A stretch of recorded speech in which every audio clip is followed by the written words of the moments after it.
دھرنا دیں گے. یہ تو بہت سارے موقع گزارنے کے بعد ہم آپ سے کہہ رہے ہیں. ممبر پلاننگ نے ہم سے وعدہ کیا کہ وہ سروے بھی کریں گے, وہ سمری ایوکشنز کے وہ حق میں, انہوں نے تو ہمیں یہ کہا. لیکن ان کے جو چیئرمین ہیں وہ تو جیسے میں نے آپ کو شروع میں کہا, وہ آئے روز اس طرح کی چیزیں شیئر کر رہے ہیں, اور وہ سوشل میڈیا میں اس کو ایک ایسا مذاق بنا دیا ہے کہ بھی یہ تو قبضہ, جہاں بھی کوئی گرانا ہوتا ہے اس کا بغیر کانٹیکسٹ دیے ہوئے, بغیر نام دیے ہوئے وہ دکھا رہے ہوتے ہیں کہ کوئی دیوار گر رہی ہے اور وہ کہہ رہے ہیں جی قبضہ مافیا مرد آباد. تو مقصد کہنے کا یہ کہ ہم آج بھی اگر سی ڈی اے کہے کہ جی بیٹھ کر اس کا مسئلہ کا حل نکالا جائے تو اس سے بہتر کیا بات ہو سکتی ہے. لیکن یہ بھی ہمیں نظر آتا ہے کہ اس شہر کو بنے ہوئے 60 سال ہو گئے, اور اب اس 60 سال میں تو پہلے بھی ان کی, آپ کو اگر یاد, آپ کو شاید علم ہو کہ جو اس شہر کے جو پلانر تھے, جو آرکیٹیکٹ تھے, وہ ایک گریک آرکیٹیکٹ تھا, ڈاکسیاڈس اس کا نام تھا. ان کا کہنا یہ تھا کہ اس شہر کو اے سیکٹر سے آئی سیکٹر تک پلان کرنے میں اے سب سے امیر کے لیے ہوں گے اور آئی سب سے لو انکم کے لیے. اب آئی سیکٹر کے آپ کے سامنے I-8 چلے جائیں, I-8 میں کیا ہے, بلکہ اکثر سی ڈی اے کے افسران کی کوٹھیاں ہیں. اس کی وجہ کیا ہے؟ جب آپ زمین کو ایک کموڈٹی بناتے ہیں, جنس بناتے ہیں, اس کو مارکیٹ پہ بیچتے ہیں, تو پھر تو یہی اسپیکولیشن کی وجہ سے اس کی قیمتیں آسمان کو چھونے لگ جاتی ہیں. جو میں نے آپ سے شروع میں ہی بات کی, غریب آدمی تو خرید ہی نہیں سکتا, امپاسبل ہے. تو یہ ہمیں 60 سال سے نظر آ رہا ہے.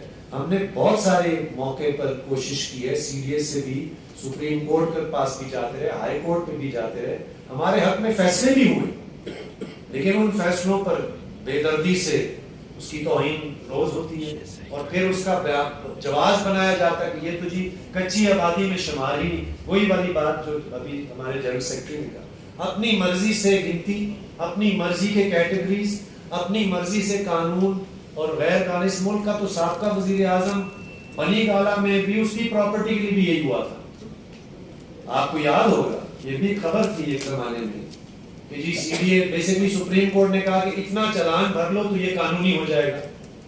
تو اگر یہ ہو سکتا ہے تو غریبوں کے لیے کیوں نہیں ہو سکتا, محنت کشوں کے لیے کیوں نہیں ہو سکتا.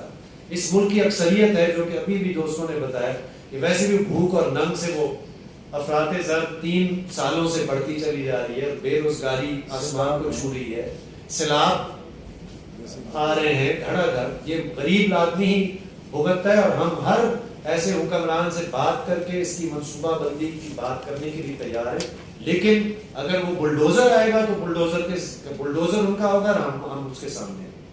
یہی ہمارا آخری ہے کہ پرامن مزاحمت ہی ہمارا ایک آخری رستہ رہ جاتا ہے جب اور کسی کوئی سننے کے لیے تیار ہے. شکریہ, یہ آپ نے سوال کیا تو اچھا کیا, آپ کی مہربانی. میں نے شروع میں ہی ذکر کیا تھا کہ ہم کم از کم, میں تو آپ سے کہہ سکتا ہوں کہ 1998 سے مختلف سی ڈی اے کے چیئرمین آئے اور گئے, اور ان سے ہم نے بار بار یہ گزارش کی ہے کہ بھتہ دینے والا, اگر آپ نے کہا کہ دینے والا بھی سوچے, تو جب دینے والے سے کا حال یہ بھی تو دیکھیں نا کہ اگر اس کی چھت جا رہی ہے, اس کے پاس رہنے کی جگہ نہیں ہے, یہاں پہ تو ناکے پہ بھی پولیس سے وہ 50 روپے دے کر جان چھڑاتا ہے. تو مقصد کہنے کے لیے اس ملک کا نظام ہے, آپ بھی بھتہ سے تنگ ہیں, ہم بھی بھتے سے تنگ ہیں, لیکن مقصد یہ کہ بھتے کا اور اس سارے قانون کا اور اس سارے ذمہ داری کا آپ بوجھ کہیں کہ اس پر ڈالا جائے جو سب سے اس میں کمزور ہے. یہ ہم نہیں کہہ رہے کہ اس کو وہیں پہ رکھا جائے, یہ ہم کہہ رہے کہ آپ فارمل ہاؤسنگ کا انتظام کریں. کچی آبادیاں ایک علامت ہے کہ آپ کے فارمل کے ہاؤسنگ سیکٹر نے ڈیلیور نہیں کیا. دیکھیں یہ جو آپ کی اسکیمیں بن رہی ہیں, آپ دیکھیں گے کہ یہ یہاں پہ کوئی رہتا نہیں ہے, اس کی فائلیں بکتی ہیں, فائلوں پر پیسہ کمایا جاتا ہے, گھر خالی پڑا ہوا ہے. یعنی کہ ہمارا معاشی اور ہاؤسنگ کا نظام یہ ہے کہ آپ لوگوں کو بھتہ دینے پر تو آپ مجبور کر رہے ہیں نا, آخر وہ کہاں رہیں گے, وہ کیا کریں. تو یہ آپ کوئی, ہم یہ نہیں کہہ رہے کہ اگر کسی کو زمین الاٹ ہوئی ہے تو اس کا حق نہیں ہے, یہ سوال نہیں ہمارا. یہ تو محکمے کا سوال ہے کہ محکمہ اس کا انتظام کرے. اگر محکمہ کہے کہ یہ سیکٹر ہے I-10 فار انسٹنس, یہاں پہ جس کی آمدنی 25,000 روپے سے کم ہے, اس کے لیے پلاٹ مختص ہوں گے, تو میں آپ سے دعویٰ کرتا ہوں کہ یہ پھر کوئی کچی آبادیاں نہیں ہوں. لیکن ایک سیکٹر نہیں, شہر میں ایک سیکٹر نہیں ہے جہاں پہ آپ کہیں کہ کم آمدنی والے لوگ. تو یہ اخلاقی سوال اس حوالے سے آپ ضرور کہہ سکتے ہیں کہ کوئی فرد پیسہ لیتا ہے یا دیتا ہے، لیکن اگر اس ملک کی سچائی کو بیان ہم کرنے لگ جائیں، اور آپ تو صحافی ہیں، آپ تو دیکھتے ہیں، روز آپ جا کر دیکھتے ہیں، تو یہاں پہ تو یہ تو روز کی کہانی ہے.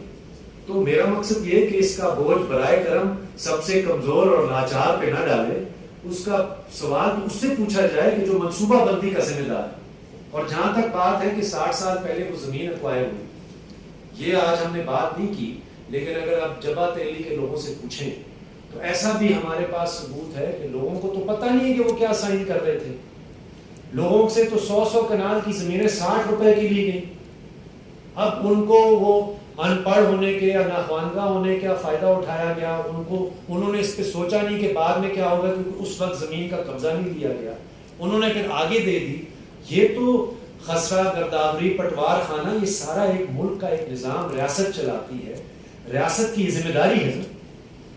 تو مقصد یہ ہے کہ ہم آپ کی بات سر آنکھوں پر کہ اگر کسی کو پلاٹ الاٹ ہوا ہے G10 میں، تو یہ کہ جی کچی آبادی اس کو وہیں پہ چھوڑا جائے. ہم نے یہ نہیں کہا، میں نے آپ سے شروع میں ہی کہا کہ اگر وہاں پہ آپ کا، اور یہ جہاں تک بات ہے کہ ہر ایسا کام جو وہ کہتے ہیں اب پلازا بنانا یا فارم ہاؤس بنانا، اس پر ہم آنکھیں بند کر لیں کہ یہ تو ٹھیک ہے، جائز ہے، یہاں سے جو غریب ہے اس کو ہٹا دو. ہاں اگر کوئی ایک بندہ ہے پیشہ وار ملازم ہے، اس کو پلاٹ الاٹ ہوا، اس کا تو میرے دل میں درد ہو سکتا ہے. لیکن ایک جرنل ہے، اس کو 4 فارم ہاؤسز پہلے سے ملے ہوئے، اور آپ کہیں کہ جی اس کا تو حق ہے کیونکہ اس نے تو قانونی طور پر ایکوائر کیا تھا. لیکن اس غریب کا حق نہیں ہے جس کے 8 بچے ہیں اور جو کہ یہاں پہ انہی فارم ہاؤسز کی کنسٹرکشن بھی وہی کرتا ہے. سونے پہ سہاگا. یہ تو یہ پیچیدہ مسئلہ ہے، ہم اس پہ انکار نہیں کر رہے، لیکن مقصد کہنے کا یہ ہے کہ اس کا طریقہ کار تو سر یہی ہے نا کہ بیٹھ کر بات کی جائے.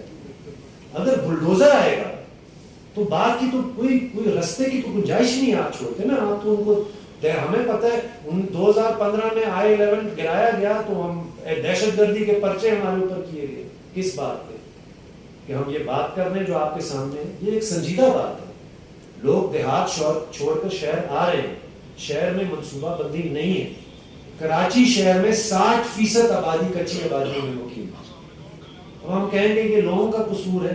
میرا خیال ہے منصوبہ بندی والوں کی ذمہ داری ہے، اور جب وہ اپنی ناکامی پھر چھپاتے ہیں نعروں کے پیچھے، تو پھر یہی ہوتا ہے کہ ہم یہاں پہ بیٹھ کر یہ سوال کا جواب دے رہے ہوتے ہیں کہ بھتہ دینے والا بے شک اس پر آپ الزام دیں، لیکن میرا خیال ہے کہ منصوبہ بندی اور ریاستی نظام چلانے والے ذرا زیادہ قداور شخصیات ہیں، زیادہ ان کے پاس اختیارات ہیں، زیادہ ان کو عقل اور شعور ہونی چاہیے، نہ کہ مطلب اس خیال میں رہے کہ کوئی اگر آپ کسی کا گھر گرائیں گے تو زمین اس کو کھا جائے گی، آخر وہ کہیں اور جا کر بیٹھے گا، وہاں پہ بھی یہی ہوگا. یہ سلسلہ تو ایسا ختم نہیں ہوگا. تو ہمارا مقصد ہے اس کا کوئی دور رس حل نکالا جائے، ورنہ تو یہ معاملہ بڑھتا چلا جائے گا. اور ایک مشہور لکھاری ہے امریکی، اس نے تو کہا کہ ہمارا تو پورا سیارہ جو ہے پلانٹ آف سلمز بنتا چلا جا رہا ہے. اور اس کی وجہ یہ طبقاتی نظام ہے، اس کی وجہ یہ معاشی نظام ہے جو کہ مزدور کو تو انسان ہی نہیں سمجھتا سوائے اس وقت تک جب اس نے وہ اینٹ بچھانی ہے ان کے فارم ہاؤسز کے لیے اور کلبس کے لیے، اور اس کے بعد اس کی رہائش کی کوئی ان کے پاس انتظام ہے. تو ہم ہمدردی کرتے ہیں ان لوگوں سے، اگر آپ بھی ان میں ہیں تو ہم آپ کے ساتھ ہیں، لیکن گزارش یہ ہے کہ کوئی ایسا راستہ نکالا جائے کہ آپ کو پلاٹ بھی اپنا ملے جو آپ کو الاٹ ہوا ہے، اور پھر جن کو کوئی چھوٹی سی 1.5 مرلے کی جگہ بھی تو ملے. اور اس کے لیے ہم آپ سے وعدہ کرتے ہیں، دعویٰ کرتے ہیں کہ ہر کچی آبادی کا مکین اس شہر میں اس کے لیے پیسے بھی ادا کرے گا. ایسا نہیں ہے کہ وہ مفت مانگتا ہے یہاں پہ. یہ نہیں ہے کہ کوئی کہہ رہا ہے کہ جی ہمیں ویسے ہی کوئی خیرات میں دے دیں، کوئی مطلب انتظام کیا جائے جو کہ یہاں پہ نہیں. بہت شکریہ.